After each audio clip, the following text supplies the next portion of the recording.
Des filles qui pêchent et qui plongent à l'eau, une image très rare. Et pour cause, à Gaza, les femmes ne vont jamais à l'eau, même pour nager. Mais Rim et Madeleine n'ont pas le choix. Leur père, paralysé des jambes depuis 10 ans, ne peut plus pêcher et subvenir à leurs besoins. Alors, elles s'y sont mises, même si leurs vêtements, plutôt traditionnels, ne sont pas vraiment adaptés. Je ne peux pas bien nager avec le hijab. Mes vêtements deviennent très lourds dans l'eau. Il vaudrait mieux des vêtements légers.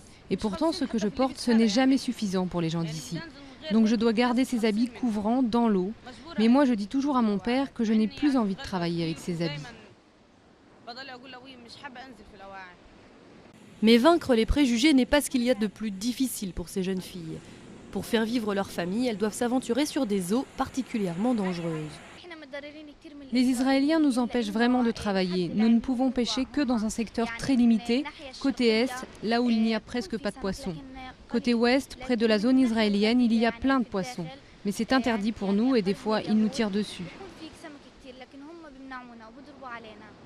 Chaque matin, Rim et Madeleine pêchent 2 heures avant d'aller à l'école et elles s'y remettent le soir en revenant. Des sardines, des crabes, le fruit de leur pêche rapporte 6 € quotidiens à la famille. Mais leur père, un ancien pêcheur, espère qu'elles pourront vivre une autre vie. Je veux que mes enfants fassent des études, ici l'avenir est incertain. Je ne vois pas de futur pour eux au bord de l'eau, j'espère surtout qu'ils ne dépendront pas de la mer comme moi j'en dépends. À Gaza, le taux de chômage atteint 40% et près de 8 habitants sur 10 dépendent de l'aide internationale. Et si Israël a promis de lâcher du lest sur l'embargo terrestre, il n'est pas prévu pour le moment d'élargir la zone de pêche autorisée aux Gazaouis.